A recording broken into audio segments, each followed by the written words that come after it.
Writer's block. Writer's block. He's going to be able to produce a Game of Thrones cinematic universe and The Winds of Winter. I just know it.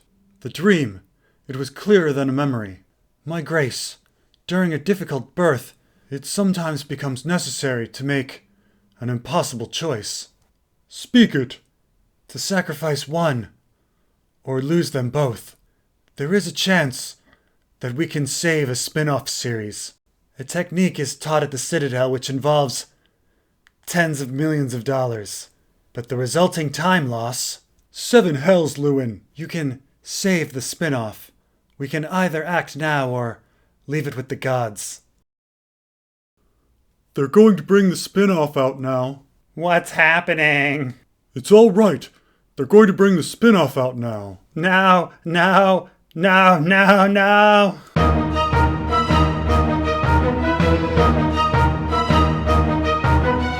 And our episode begins with the whole royal family on stage at the Maury-Povich show, deciding who is going to rule the kingdom for maximum public embarrassment. You are not the heir! So, why is that box so big? What do you mean? Well, during the previews we thought the box contained ballots or something, but in the end it was just a tiny scroll and the rest of the box was empty. I mean, don't get me wrong, it's a really nice box and they even made a special scroll holder. It just seems like a lot of time, effort, money spent on something that wasn't really needed. Yep, a lot of time, effort, money spent on something that wasn't really needed. Wait, are you talking about the Council of 101 or this scene in general? Yes, I am. So, Rhaenys' hair is black in the books, right? Well, in Fire and Blood it is, but not in the original Rogue Prince and Princess and the Queen. It was retconned to black in Fire and Blood. And the council pick was between Viserys and Rhaenys' son, Laenor, wasn't it? It's complicated. In The Princess and the Queen, yeah, it's talked about how it was mainly a decision between Rhaenys and Viserys, and again, this seems to be retconned in Fire and Blood to a decision between Laenor and Viserys, but it's also really tough to know what's going on because of biased sources. But it was definitely an issue of primogeniture, and not just who was the eldest cousin.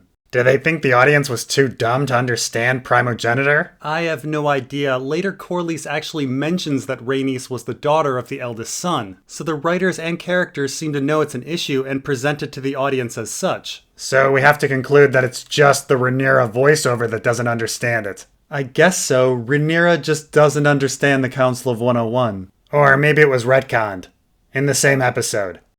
I don't know, maybe. You know, this entire story is a retcon. In the original Game of Thrones, the Dance of the Dragons was just a battle between Rhaenyra and her younger brother Aegon, who was her junior by 1 year. There was no second marriage of Viserys to Alicent, or switching of heirs, or the Council of 101, or any of this. In fact, as late as A Feast for Crows, Rhaenyra is spoken of simply as the elder sister of Aegon, who Viserys had chosen to rule, with Criston Cole as the sole reason for the fight between the siblings. And there's nothing in A Dance with Dragons either that says otherwise.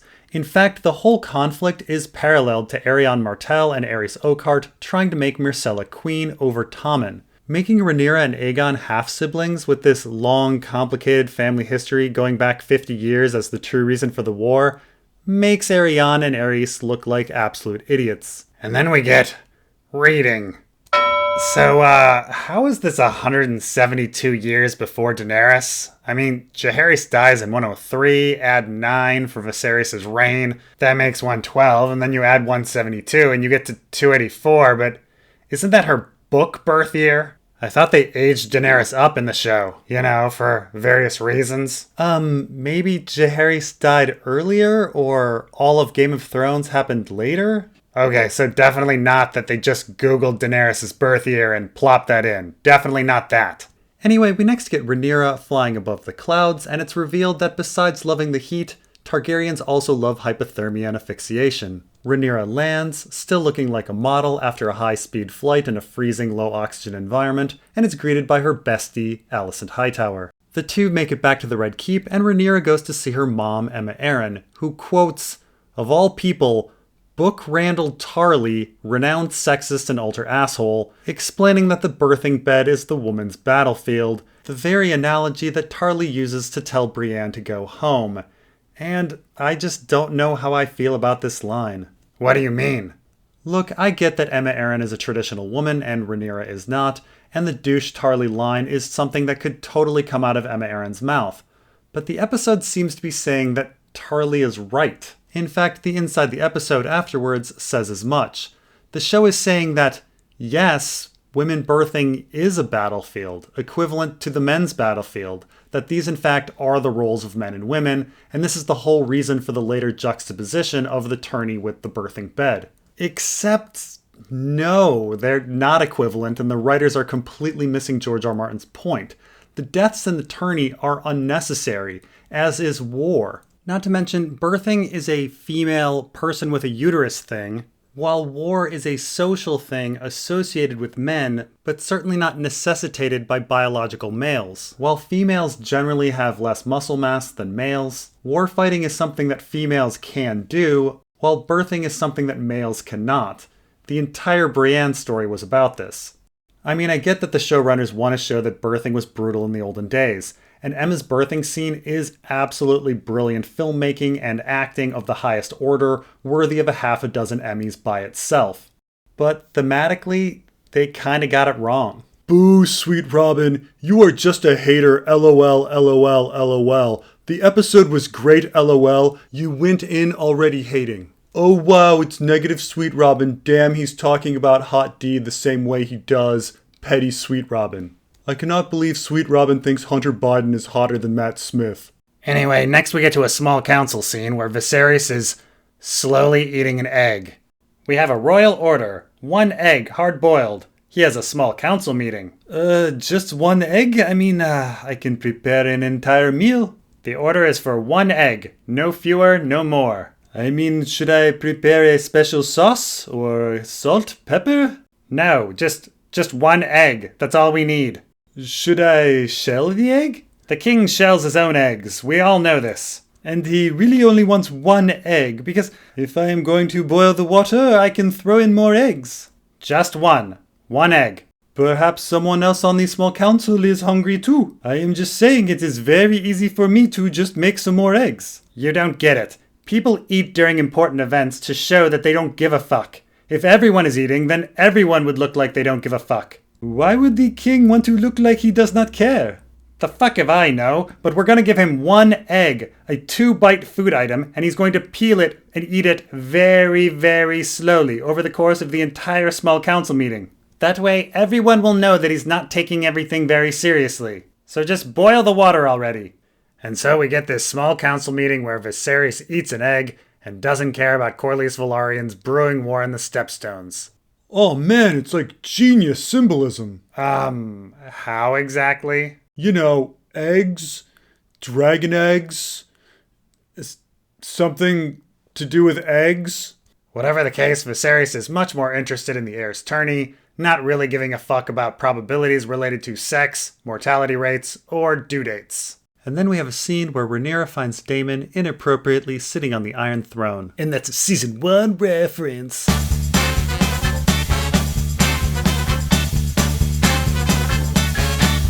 And then they speak in High Valyrian, and I'll grant them this, they know the word for mother. We then get back to the besties who are sitting under a werewood. Man, I know werewoods are related to time travel and all, but it's amazing how these things keep popping up. Originally, back in A Game of Thrones, Catelyn says there weren't any werewoods south of the Neck due to the Andal invasion. But then one pops up at Storm's End, and Harrenhal, and at Cat's Home of Riverrun, and in the wild on Cracklaw Point, and in the Stormlands. And now, lo and behold, here they are in King's Landing. I wouldn't be surprised if they started sprouting in the Starry Sept and in Temples of R'hllor. Anyway, the girls start talking about Nymeria because a spin-off might be coming. And then, what's Alicent's hand doing? Wait, they did what? Well, they took the priceless tome Archmaester Madrifor's History of the Dornish and they took it outside. And then they put their oil-covered hands all over the pictures and text on the page. Oh, Archmaester Madrifor's History of the Dornish. How many copies are there in the world? 3, Archmaester. And how long did it take to produce that copy? Well, I spent 2 weeks just on the artwork of that one page, Archmaester. The entire book, it's more than a year's labor. Oh gosh, oh gosh. It's the King in Hand's daughters. As long as the book makes it back perfectly safe, I think everything will be okay.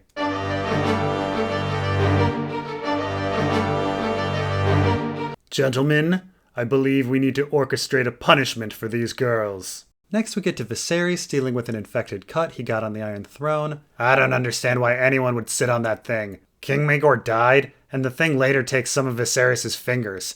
That chair is an absolute menace, and someone should at least dull the swords on it, or throw a blanket over it, or just use a different chair. It's one of the easiest goddamn problems to solve. And then Viserys goes to see Aemma Arryn, who's suffering from her pregnancy and goes through her rough history. A bit of foreshadowing. And then we get this baffling night of justice from Daemon. So Daemon tells the Goldcloaks that they've been underfunded for a long time, but now they're doing better, and says that the city has fallen into crime, which is odd, as hasn't Daemon been in charge of the Goldcloaks for some time? Isn't the crime situation his fault? What has he been doing for certainly many months and possibly years? Anyway, they then go out and start beating up random people who are also somehow criminals. None of it makes any sense. In one scene, and I can't believe I have to describe this, a dude yells raper, a raper is depantsed, and then his butt is square in the middle of the camera where it lets out a fart. The man is then castrated and his balls are put on a stump for us to see. Amazingly, this isn't even the worst sequence of the episode. But I simply do not understand what's going on. Were these people all committing crimes that night? Were they known criminals or something? Why weren't laws being enforced earlier? After all, Daemon's been leading the City Watch for a long time. In the book, he leads the Goldcloaks for about a year, but this is on a longer timeline. Was he just building everything up for one night of justice because of the Heirs tourney? And if so, what was he doing before the tourney was announced? The sequence is crass, but it's also just utterly puzzling. Anyway, Daemon is called before the small council to explain himself and gives a "oops, did I do that?" reaction. Daemon actually wins over Corlys Velaryon and his brother more or less and leaves the scene with a smile. But then he gets really depressed with Mysaria, and so she speaks some exposition to him about how he wields Dark Sister and rides Caraxes.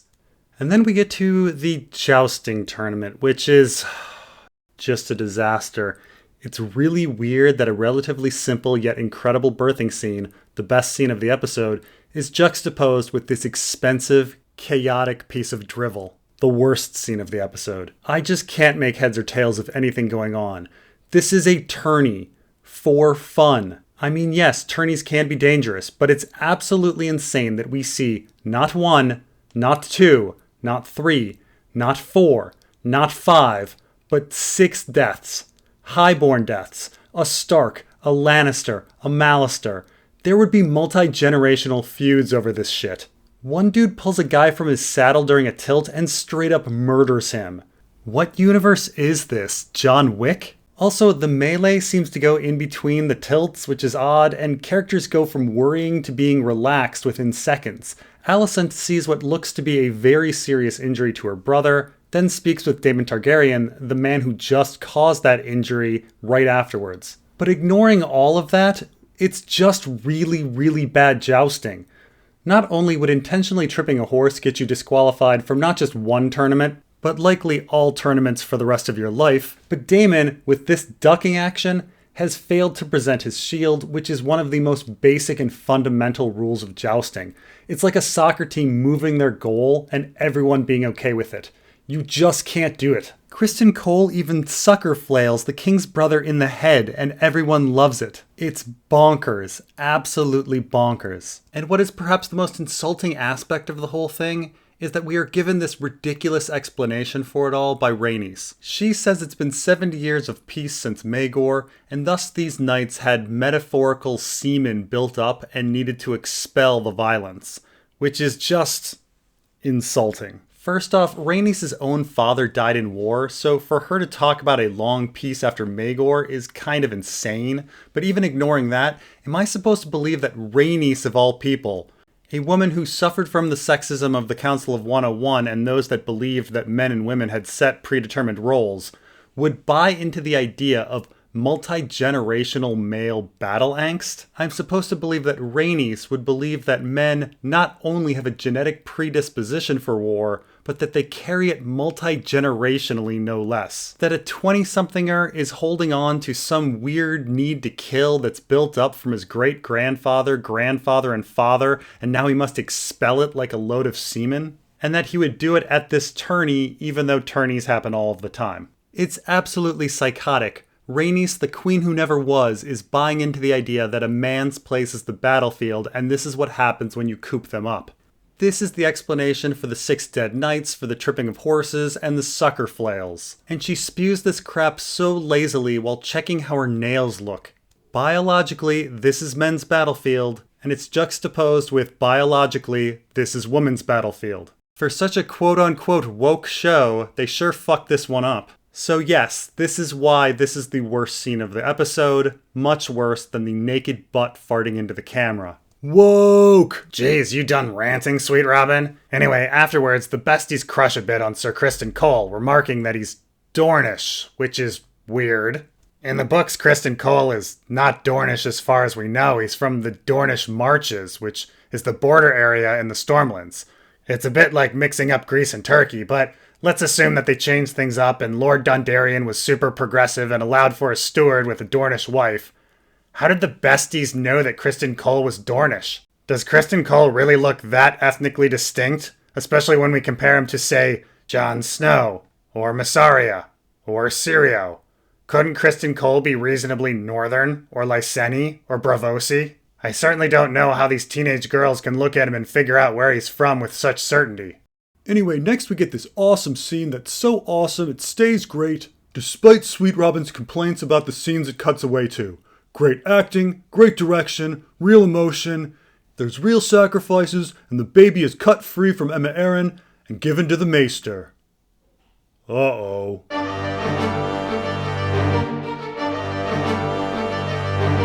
Anyway, next we get Emma Arryn's funeral, and, guys, are you really gonna stand there? I mean, is that smart? I mean, who are you even guarding? Lucky that dragon flame decided to stop at Emma's pyre for no reason. Someone nearly got hurt. And then we get the emergency small council meeting, which has some of the weirdest dialogue of the episode. So, what exactly is wrong with Daemon Targaryen as heir? Well, Otto says, no one here can know what Daemon would do were he king, but no one can doubt his ambition. So he's either saying that ambition is a bad thing in itself, or he may be saying that Daemon is going to kill Viserys, which is also kind of odd as Daemon has not done that in 9 years. Then we get these great lines. No queen has ever sat the Iron Throne. That is only by tradition and precedence, Lord Strong. Only by tradition and precedence. Only. Keep in mind, we're talking about the law here. Only tradition and precedence. Isn't Maester Mellos also kind of wrong? There was no tradition of women not ruling. Aegon didn't have any daughters, and then Maegor usurped the throne, then Boris Baratheon selected Jaehaerys, and then the Council of 101 voted on Viserys. You know, for a show about succession, nobody seems to know about the succession.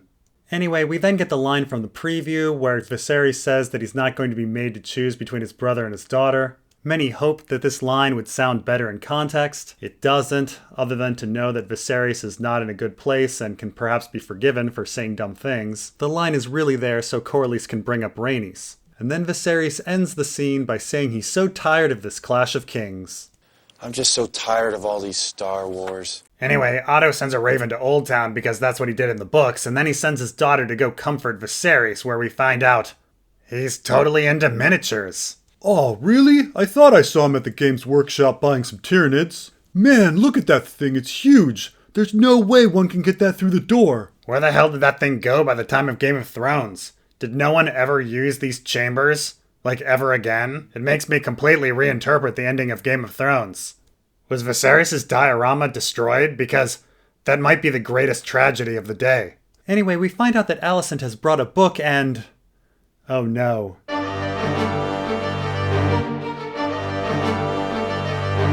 Anyway, we come to one of the most ambiguous scenes from the book, the Heir for a Day scene. It's a situation where we weren't sure if Daemon actually said the joke or was being framed by Otto Hightower, and in the end, well, there actually wasn't that much ambiguity. Daemon totally said the line. But it turns out the Heir for a Day thing wasn't really the issue because That's not how the real world works. People don't end relationships over a single joke. No, the issue was that Daemon wasn't mourning with his family, and he was too big-headed to apologize, and chose to insult his brother rather than just explaining himself, and the reason Daemon didn't want to do that was because Viserys had been pushing him away for years, choosing other people's advice over his. The break between the brothers was years in the making, and not over some random joke. It's actually a vast improvement on the source material, and the scene comes out great. The argument between the brothers is simply awesome. And finally, we get to a scene with Viserys explaining to Rhaenyra that man should have never messed with dragons.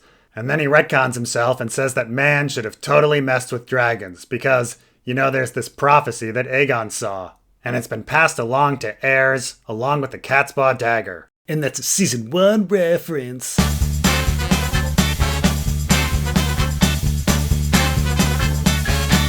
Wait a minute. How on earth does that work?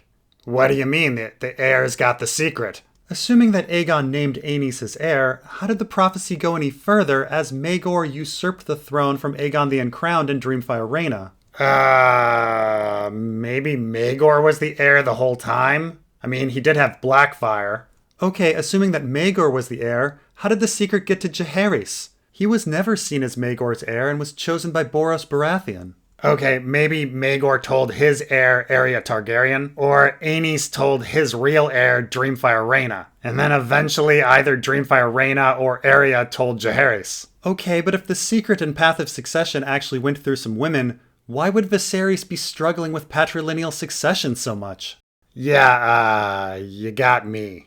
It's just really weird. The Dance of the Dragons pretty much occurs because the process of succession was never really hammered out from Aegon to Aenys to Maegor to Jaehaerys to Viserys. The kingship was extremely messy, yet here we have this big family secret that is neatly passed down. A really important family secret that Viserys has told no one of in 10 years. It's a good thing he didn't accidentally die.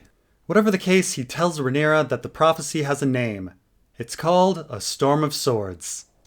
I'm just so tired of all this traffic. I just can't wait till I get out of Africa. Anyway, Rhaenyra is named heir, and they all live happily ever after.